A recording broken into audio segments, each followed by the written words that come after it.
diamond mount a channel. Welcome. Right, today I'm doing a ring. I've got an idea for a ring, and I'll say it. It's my idea, it's going to be my design, but I say that with a little bit of lack of confidence because I'm sure, for me it's just such a simple, obvious idea. I'm sure other jewellers in the past have done something similar or like almost the same, but I've never seen it before, so that's why I'm claiming it as mine. But anyway, I'll show you what I'm doing. You can take it, you can copy me exactly, welcome to, or just do something similar, put your own design flair into it. But I think it's a good idea because it can be made cheaply, quickly and easily, and you can get any finger size you want easily, and then also it's quick to make, doesn't take too much metal to create it. And one thing I like about it, just thinking ahead beyond what my finished idea is, the finished product idea I have today, is it should be customizable. You should be able to modify it and add settings to it. And then this will be cheap ring to make, but you can make a really valuable version just by the quality of the stones you put in. You put nice high quality diamonds in it. It's going to be a very valuable ring. So anyway, let's get into it. I'll show you what I'm on about. So I've mentioned things like this in the past on my channel. I swear ideas, our brains don't come up with ideas. I swear ideas come from somewhere else. It's like your brain is an antenna. Ideas are up there in the cloud somewhere, somewhere in the universe, and they come down to our brains and into our consciousness, and then they get born into reality, into this three-dimensional reality through us. So an example of that is, found this metal, it was folded in half in my scrap metal pot. Just while I was straightening it out, just an idea popped to my head. It's like, okay, right, just this round wire wrapped around a finger idea. So I've got the whole job in my mind, I haven't done this before, and yeah, so I just get into it. So I've got this bit of metal, that possibly isn't long enough to finish it. I mean, that's too thick anyway, so I'm going to pull down some wire. I don't need to pull that all down, but I'm going to pull down the whole thing anyway, just to see how much. It'll be extra information I can put in the video. I'll finish my ring and then just cut it apart and open it up again, and then tell you exactly how long I needed to finish mine. I reckon to finish this we need at least 15 centimeters. That, pulling it down to like 1.1 mil round wire will just go mega long, but I'm just going to do that. I can experiment and do some different versions.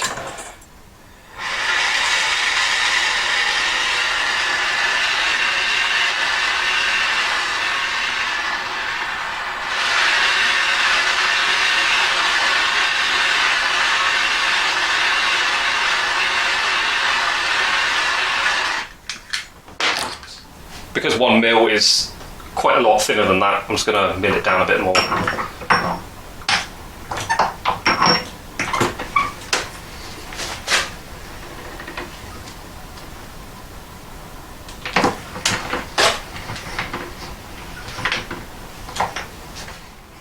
Just a couple of holes on the mills. That's now 1.7, 1.8-ish.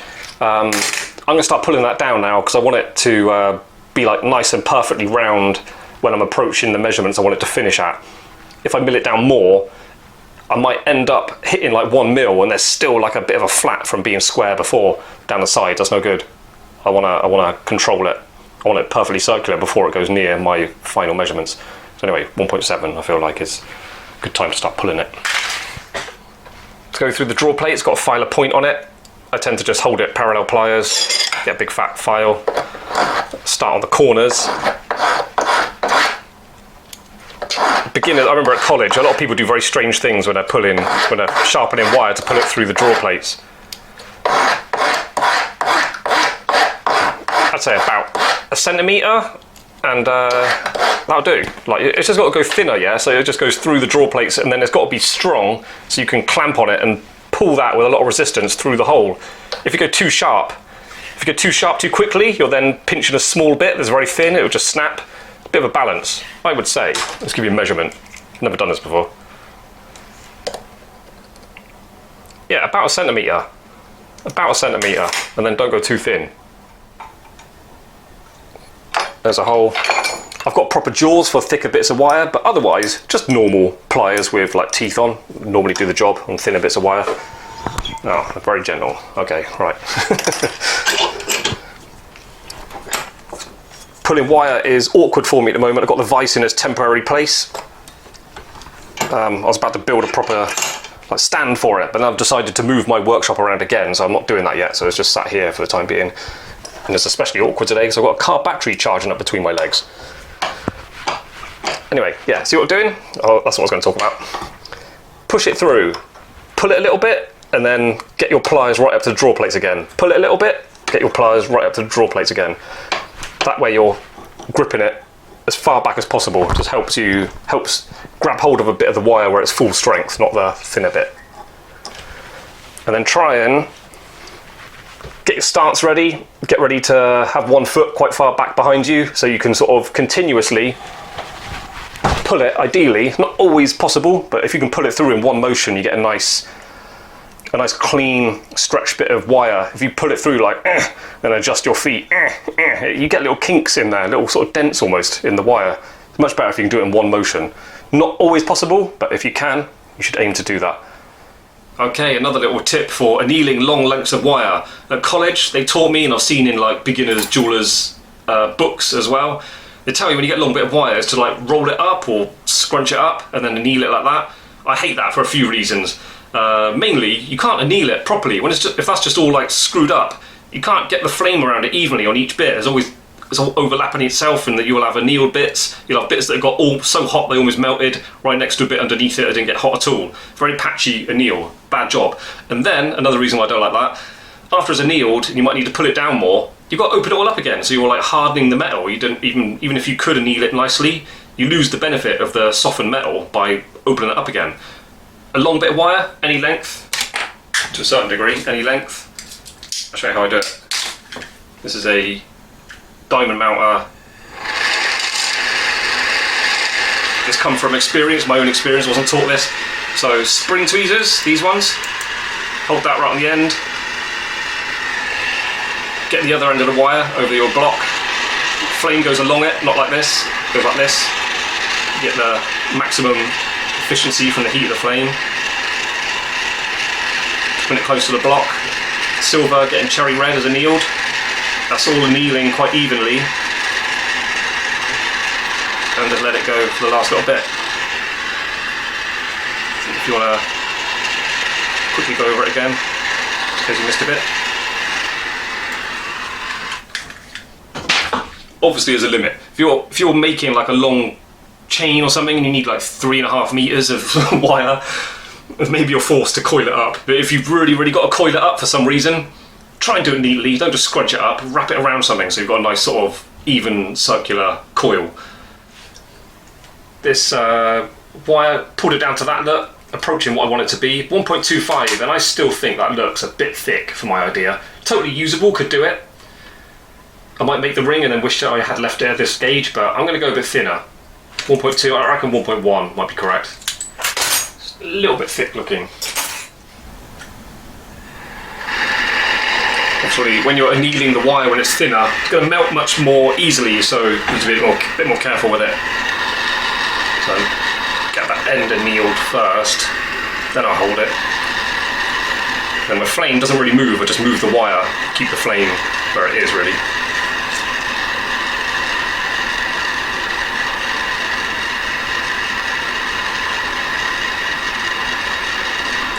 Watching for a little bit of cherry red to start happening.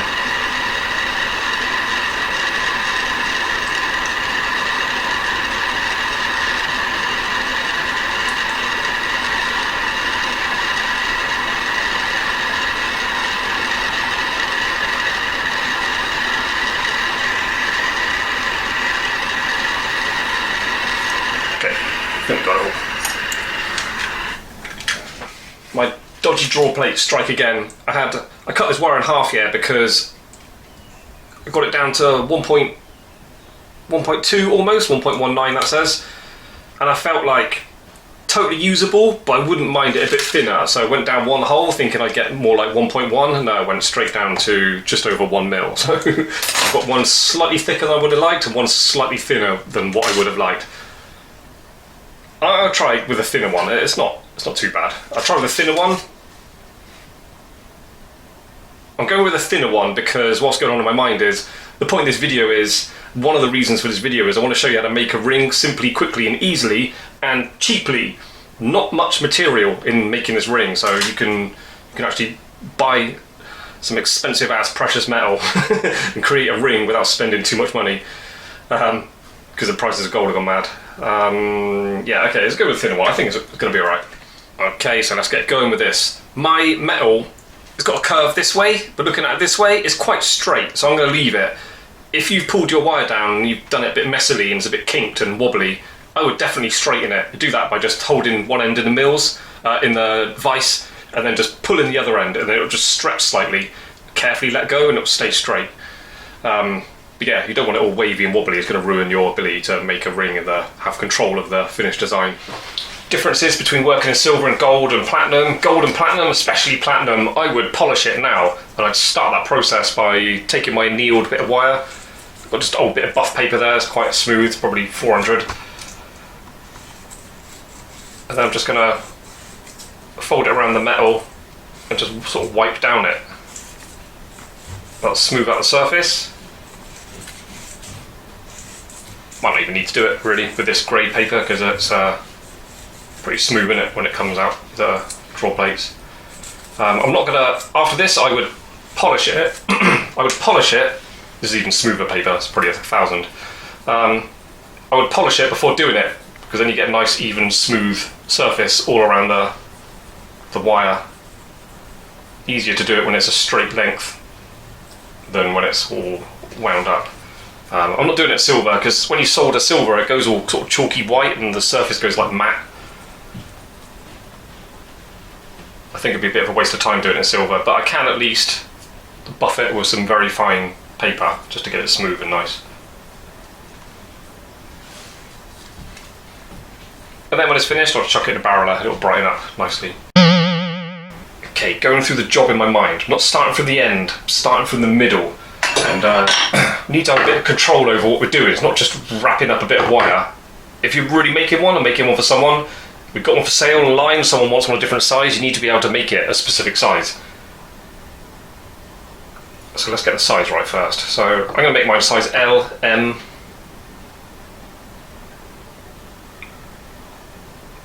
Yeah, right, let's go for it.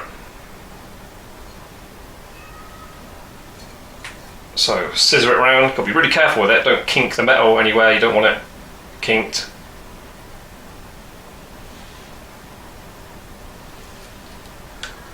Okay, see what I'm doing there? Already I felt like I should have done it a smaller size, not spring open to more like what I want. See if I can tighten that up.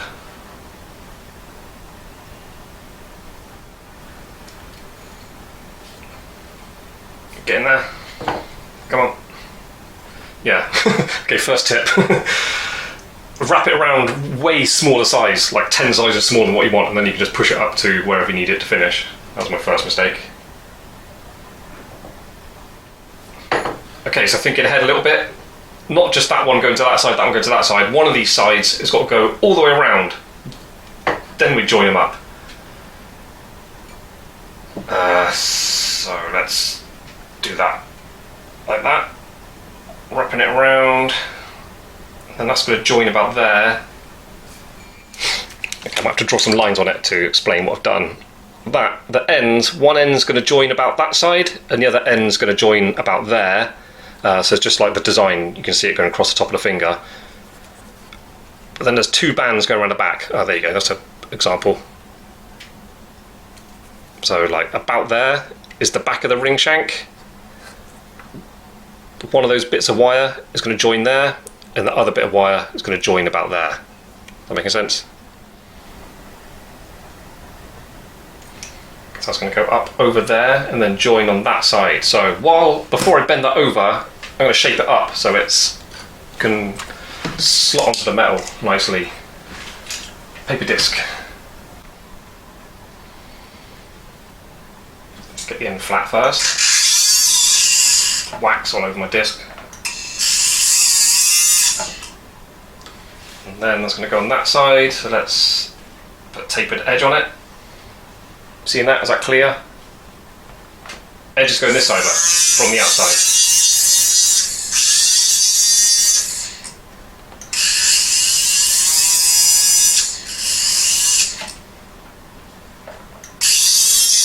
Bit more an angle.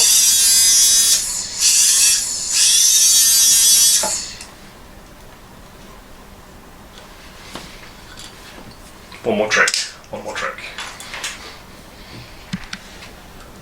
So a cylinder bar, the same or a little bit less will do of the diameter of the wire. I'm going to try and put a little bit of scooper down it.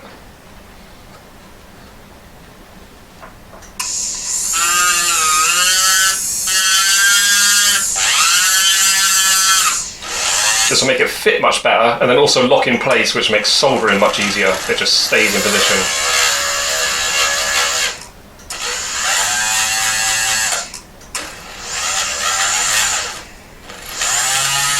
There we go. Seen that? Okay, it is quite a springy, awkward thing to make. So what I'm going to do is, at the end I just modified, sort of pushing that into shape where I want it to sit. I'm just going to tack a little bit of solder on there to join it, and then I could work on the other side and get the ring sitting how I want it much easier. So I'm sort of trying to work on both ends at the same time. It's quite awkward. So that's my experience so far, is actually just get one end soldered on nicely and then work on it more. So I'm going to go for easy solder, not my normal choice, but that's a coil of silver, so when I get heat on it, it might just move about a lot. See what happens.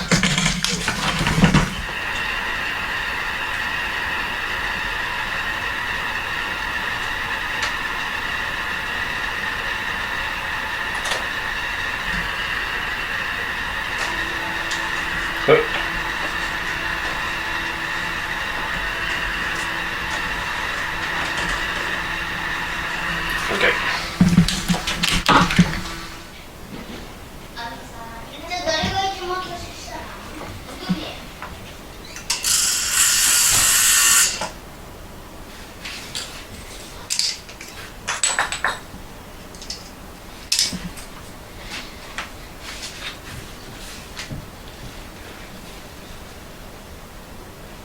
Bit more awkward doing it this side.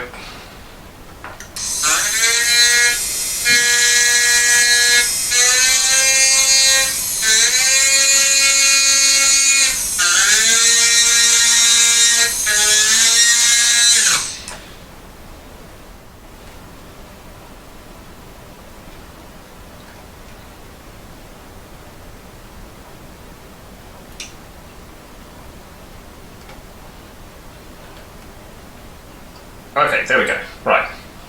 So that's that end ready to solder on.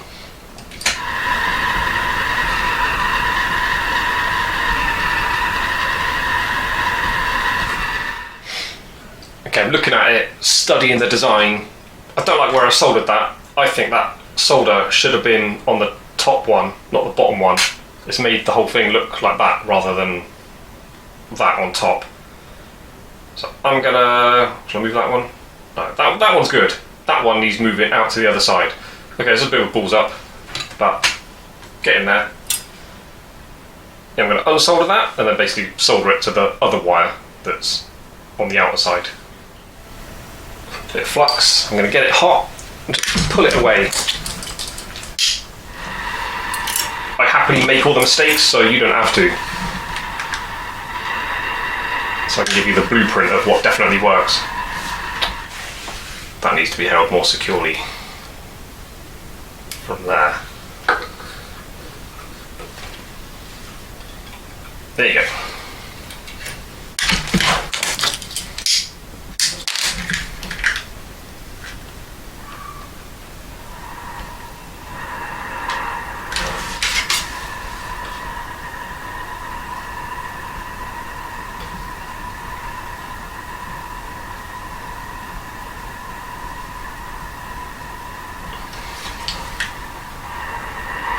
Torch is really bad at holding small flames lately. I swear it's getting worse.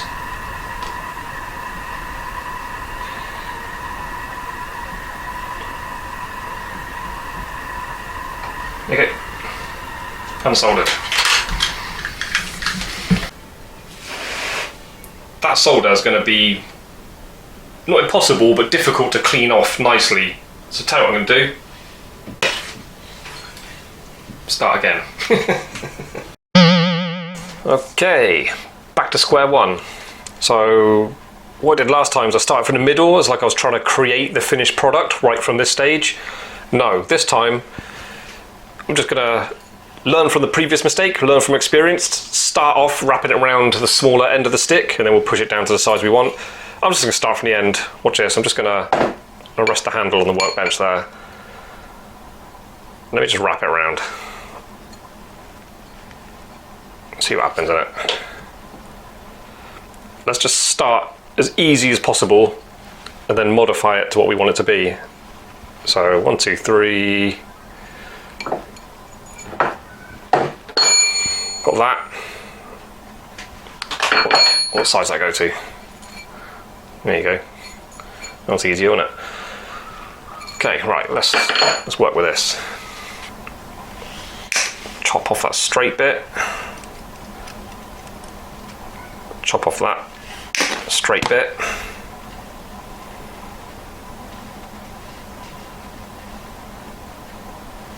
Those two in the middle. Let's get a black line. That's the back of the ring shank on those two. I've got an extra coil here, I don't need that. So let's snip that off.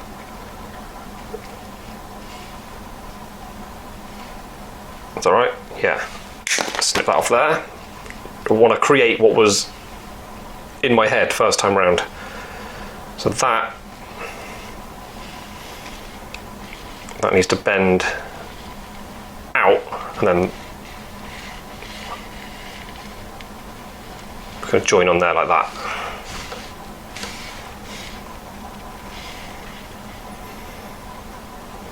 And that side needs to bend out and then join on there like that. That's basically the ring.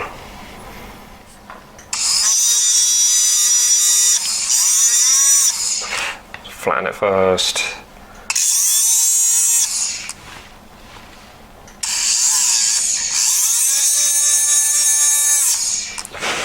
Gets hot.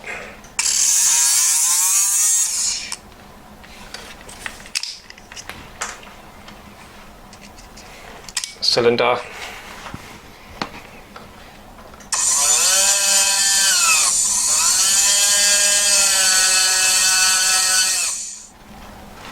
That end is going across the middle one and joining on there. I'm just going to help it sit in position, bending it a little bit with half rounds.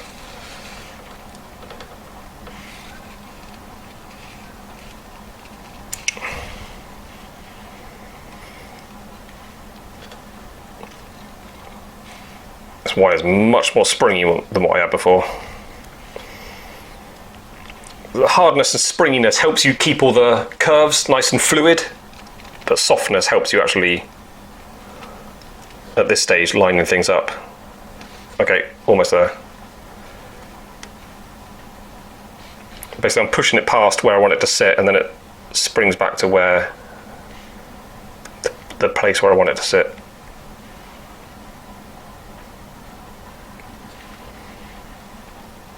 Okay, I think that'll do. See that? So I'll solder that on now.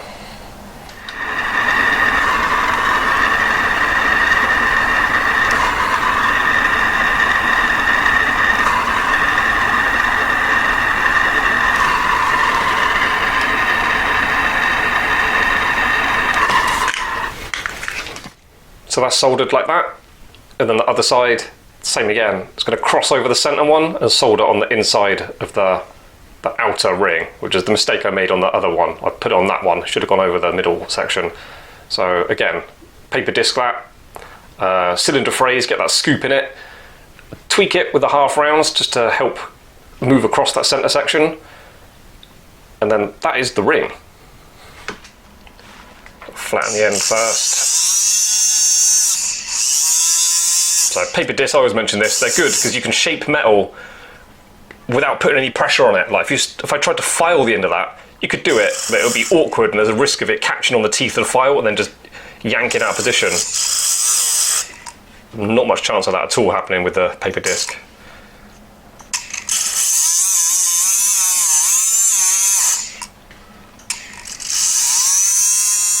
Oh, it gets hot.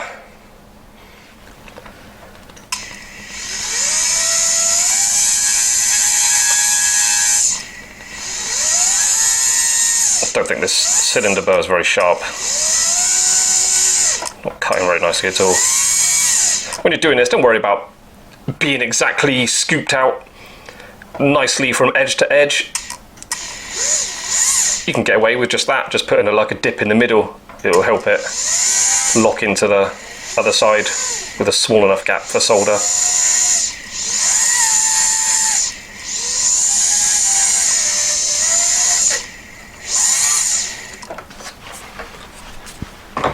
And yes, I just nicked the side of that with the cylinder bar. You need to be more careful than what I just was. Half rounds, let's give it a tweak towards the other ring. Again, being careful not to like kink the metal anyway, you don't want it kinked.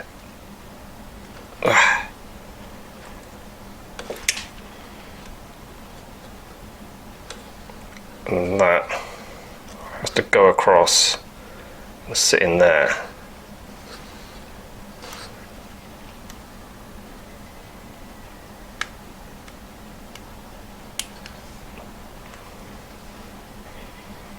Like that. Yeah, that's what I wanted to make.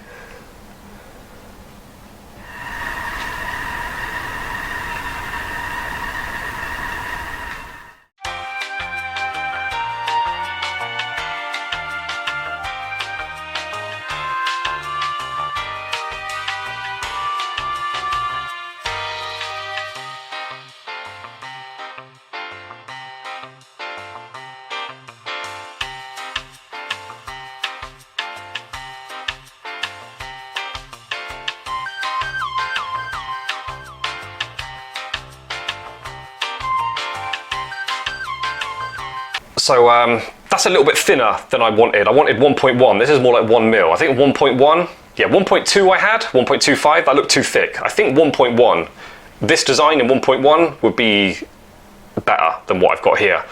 But yeah, cool, right, so in silver, quick, easy. Only the soldering is the tricky part, but it's just a careful, delicate solder, that's all. And yeah, in silver, very low cost, quick, easy, cheap to make. Maybe it's good for a gift. You just want to give someone something you made, just as like a little token of appreciation for something, or their birthday, obviously Christmas, whatever. Yeah, quick and easy to make. In gold, I reckon that'd be a nice thing. In yellow gold, I just think yellow helps it stand out more. For the design of it, will stand out more in yellow rather than the white metals. Don't know. Anyway, up to you. Do a variation of it, make exactly that, whatever you want. That's what my videos are for. Other than that, if you want my clicking like, subscribe. If you're into making jewellery, got plenty of jewellery making tips and tricks and videos free in the past. Check out all my previous videos on this YouTube channel. And if not, if you want to take a step further and get access to coming up 40 full instructional guides, you need to become a patron. So these are videos which take you from start to finish. Just get a blob, I won't be able to find a blob now. A blob of silver, all the way from that, all the way to taking it to something like quite skilled, advanced, not always, but there's a lot of beginner friendly stuff in there, but there's a lot of advanced stuff in there as well, so I'll give you all the tricks of the trade on creating jewellery basically. But to get your hands on those videos, you need to become a patron. It's patron.com/diamond mount, there's a link in the description, and yeah, join up and hopefully see you there. If not, just watch the videos in the future. I'll still be putting out the free YouTube stuff as well, so cool. Anyway, thanks for watching, see you next time, bye bye.